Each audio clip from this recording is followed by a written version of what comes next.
indicated that they would like to learn more about the 9 individuals. They wanted to understand how these people lived and also what their relationship to each other may be.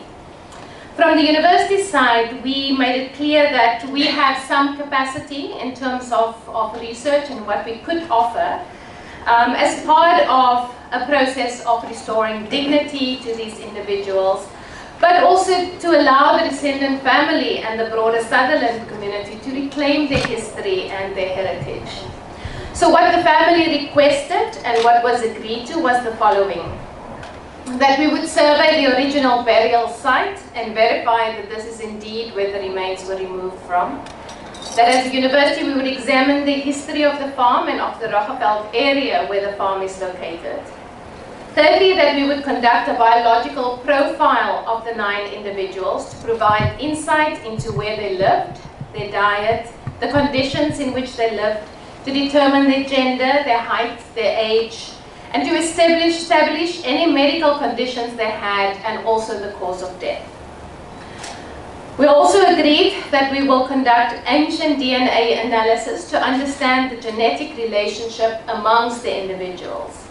In other words, there was no testing between the skeletal remains and any living human, but the analysis was confined to the human remains.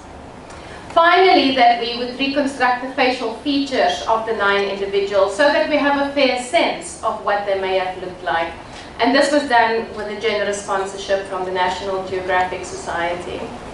Now, the outcomes of this research is what we are presenting to you today. And I would like to stress that as a university, we walk this journey of research in a very mindful manner, ensuring that we agree to both process and to outcomes with the descendant families, and ensuring that the principles of ethics, care, and restorative justice guide the process throughout. And today we sit here with one of the most comprehensive set of analysis completed in a restitution project globally. Together we have brought a picture of what life was like for these people in Sutherland in the late 1800s. This interdisciplinary team of researchers from arts, humanities, natural, social, health sciences, involving international and local team members with the Sutherland family and their community, have been incredible partners and show the immense value of interdisciplinary and community collaboration. This is about restoring the dignity of our ancestors. At one point in our lives, we all were confronted with the questions: who are we? Where do we come from? What is our heritage? And this is as a result of a brutal system called apartheid in South Africa. However, from great difficulties arise opportunities as well. If it wasn't for the integrity of this university, with the discovery of the remains in February of 2017, we would not have known that our ancestors were at the university, the remains of them were there. And I'd like to emphasize that throughout this journey, the emphasis was always on restoring the justice and do the redress rather than the scientific output which came as a result of this journey. And for that, as a family, we are much grateful for the leadership under Professor Ferris and Professor Paquet, who drive this process for us. So our initial contact with the university came across in September of 2018 as a family, when a lady by the name of Mrs. Doreen February were contracted by the university to visit Sutherland and to undertake this process. Unbeknown to her, and as part of meeting all the stakeholders in the Sutherland community, our paths crossed. And without her even divulging any information to us, we went along the discussion of, we always wondered what happened to to some of our ancestors. And we were in the process, me and my brother, of trying to put together the Stearman family tree. And unbeknown to me, it was the purpose of Doreen's visit in Sutherland, which in retrospect, she was also shocked at that particular point in time. So then after that, we had a meeting, we had engagement, public processes. We engaged on this topic, and we explore this through oral history, which my great uncle Alfred will tell you more about. In November of 2018, we were served with a preliminary report, a biological report.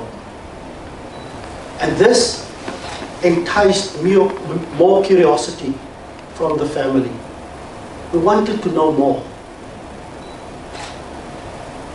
So our request as the family to the university was to embark on the process of doing a ancient DNA analysis for us, of doing a final biological report for us, and of doing a facial reconstruction for us. For us as a family, and even in the Greater Karoo, in the Northern Cape, it was always known to us that indigenous people were around. But given the past, that history was not reflected and were not randomly available for us to pursue. So it's a great importance to this family. And that's where the excitement is coming from today, is that now we have the scientific proof to say that people, indigenous people, were around in the Karoo, in Sutherland specifically. And the emotions, if I have to tell you of what we experience as a family, it's a sad reminder of our past, yes. And it's a sad reflection when you get this factual information. But of greater concern to us, of greater benefit to society, is that not only will Sutherland community, but the broader South Africa will have access to information of the people on how they stayed, how they live, and where they are. There might be more families out there confronted with these questions as we were as a Stearman family. And hopefully, one day they will undertake this same process. And we realize how fortunate we are as a family for these remains and to undertake this process. Finally, my family has requested me to convey a sincere thank you for the transparent and open manner in which the university, as well as Doreen, has embarked on this journey. If you think about it, when we found this out as a university, we could have kept quiet about it and just pretended that this doesn't exist. I mean, these skeletal remains have been here for many years. Nobody knew about it. But we felt that we should make it explicit, talk about it, own up, apologize to the family, and walk the journey.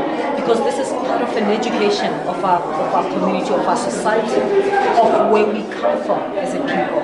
So our journey doesn't only include the skeletal remains and the facial reconstruction, but it also includes the broader Khoi and San cultures. As you know, this year we also introduced the teaching of the San languages. We introduced it as a short course in the summer school, and we're working right now to see how we can have Khoi cultural studies at UCT. We are the best university well positioned to do this, given the land that we are on, given the history that we have with the Khoi and San people. So we're looking broadly. We have renamed our main hall, the gathering place of our university, after a Khoi hero, Saki Bhakna, and we'll be having that ceremony soon. So for us, this is not just about the skeletal remains.